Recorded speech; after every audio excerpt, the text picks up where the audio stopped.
ಇನ್ನು ಗಡಿ ಜಿಲ್ಲೆ ಬೀದರ್ನ ಜೆಡಿಎಸ್ನಲ್ಲಿ ಭಿನ್ನಮತದ ಮಾತು ಕೇಳಿ ಬರ್ತಾ ಇದ್ದು ಬಿಜೆಪಿಗೆ ಇದು ಕಂಟಕವಾಗುವ ಎಲ್ಲ ಸಾಧ್ಯತೆಗಳು ಕೂಡ ಕಂಡು ಬರ್ತಾ ಇದೆ. ಇದರ ನಡುವೆ ಬೀದರ್ ಲೋಕಸಭಾ ಕ್ಷೇತ್ರದಿಂದ ಮೂರನೆಯ ಬಾರಿಗೆ ಕೇಂದ್ರ ಸಚಿವ ಭಗವಂತ್ ಖೂಬಾ ಸ್ಪರ್ಧೆ ಮಾಡ್ತಾ ಇದ್ದು, ಆದರೆ ಬೀದರ್ನ ಜೆಡಿಎಸ್ನಲ್ಲಿ ಸಿಎಂ ಇಬ್ರಾಹಿಂ ಬಣದ ನೂರಾರು ಜೆಡಿಎಸ್ ಕಾರ್ಯಕರ್ತರು ಈ ಸಲ ಬಿಜೆಪಿಗೆ ಕೆಲಸ ಮಾಡಲ್ಲ ಅಂತಿದ್ದಾರೆ. ಬಿಜೆಪಿ ಸಿದ್ಧಾಂತವೇ ಬೇರೆ, ನಮ್ಮ ಜೆಡಿಎಸ್ ಸಿದ್ಧಾಂತವೇ ಬೇರೆ, ಹೀಗಾಗಿ ನಾವು ಬಿಜೆಪಿ ಪರವಾಗಿ ಕೆಲಸ ಮಾಡಲ್ಲ, ಬಿಜೆಪಿ ಹೀಗಿರುವಾಗ ತಟಸ್ಥರಾಗಿರ್ತೀವಿ ಅಂತ ಸಿಎಂ ಇಬ್ರಾಹಿಂ ಸಾಹೇಬ್ರು ಹೇಳಿದ್ದಾರೆ. ಇಂಡಿಯಾ ಒಕ್ಕೂಟಕ್ಕೆ ನಾವು ಕೆಲಸ ಮಾಡ್ತೀವಿ ಅಂತ ಬಹಿರಂಗವಾಗಿ ಹೇಳ್ತಾ ಇದ್ದಾರೆ. ಈಗಾಗಲೇ ವಿರೋಧ ಪಕ್ಷದ ನಾಯಕ ಅಶೋಕ್ ಖಾಸಗಿ ಹೋಟೆಲ್ನಲ್ಲಿ ಜೆಡಿಎಸ್ ಮಾಜಿ ಸಚಿವ ಬಂಡೆಪ್ಪ ಕಾಶೆಂಪುರ ಅನುಪಸ್ಥಿತಿಯಲ್ಲಿ ಬಿಜೆಪಿ ಹಾಗೂ ಜೆಡಿಎಸ್ ಸಮನ್ವಯ ಸಭೆ ಮಾಡಿದ್ದಾರೆ.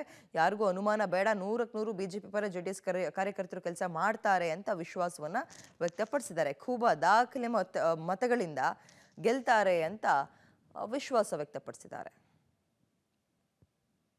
ಜನತಾದಳ ಅಂತ ಹೇಳಿಬಿಟ್ಟು ಪಕ್ಷಕ್ಕೆ ಸಪೋರ್ಟ್ ಮಾಡಿದ್ವಿ ಹೊರತು ಇವತ್ತು ನೋಡಿ ನಾವು BJP ಪಕ್ಷದವ್ರದ್ದೊಂದು ಸಿದ್ಧಾಂತ ಟೋಟಲಿ ಇಂಡಿಯನ್ ಕಾನ್ಸ್ಟಿಟ್ಯೂಷನ್ ನಮ್ಮ ಭಾರತ ಸಂವಿಧಾನದ ವಿರೋಧ ಚಟುವಟಿಕೆಗಳೇ ಮಾಡ್ತಾರೆ ಸರ್.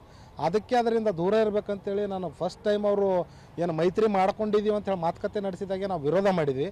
ಮತ್ತು ಇವತ್ತು ಕೂಡ ಏನು ಮಾನ್ಯ CM ಇಬ್ರಾಹಿಂ ಸಾಹೇಬ್ರಿಗೆ ಏನು ಏಕಾಏಕಿ ಪಕ್ಷದಿಂದ ಉಚ್ಚಾಟನೆ ಮಾಡಿ ಅವರನ್ನು ಏನು ಮೂಲೆ ಗುಂಪು ಮಾಡಬೇಕಂತ ಹೇಳಿ ಇವರು ನೋಡಿ ಸರ್, ಮೊದಲು ಇದೇ ನಮ್ಮ ಮಾಜಿ ಮುಖ್ಯಮಂತ್ರಿಗಳಾಗಿರ್ತಕ್ಕಂಥ ಕುಮಾರಣ್ಣವರು ಏನು ಹೇಳ್ತಾ ಇದ್ರು ಅಂತಂದರೆ ಇದು Congress A team BJP B team ಅಂತ ಹೇಳ್ಕೊಂಡು ಬೈಕಂಡು ಅಡ್ಡಾಡ್ತಾ ಇದ್ರು.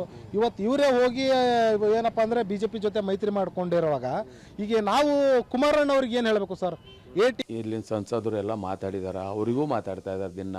ಬಟ್ ಇನ್ನೂ ಮೇಲೆ ಸಮನ್ವಯ ಆಗಿಲ್ಲ, ಇನ್ನು ಯಾವ ಥರ ಇನ್ಸ್ಟ್ರಕ್ಷನ್ ಬರುತ್ತೆ ಅಂತ ಅದಕ್ಕೆ ಮತ್ತೆ ನಮ್ಮ ಪಾರ್ಟಿದವರಿಗೆ ಕರೆದಿದ್ದೀನಿ, ಗೊತ್ತಾಯ್ತಾ? ಹಾಗಾಗಿ ನೀವು ಯಾವುದೇ ಡೌಟ್ ಇಡಬೇಡ್ರಿ. ನಮ್ಮ ಎರಡೂ ಪಾರ್ಟಿ ಮುಖಂಡರು ಆಗಲಿ ಕೆಳಗಿನ ಕಾರ್ಯಕರ್ತರಲ್ಲಿ ಒಳ್ಳೆಯ ಒಂದು ವಾತಾವರಣದಲ್ಲಿ ಇವತ್ತು ಎಲೆಕ್ಷನ್ ಫೇಸ್ ಮಾಡ್ತೀವಿ.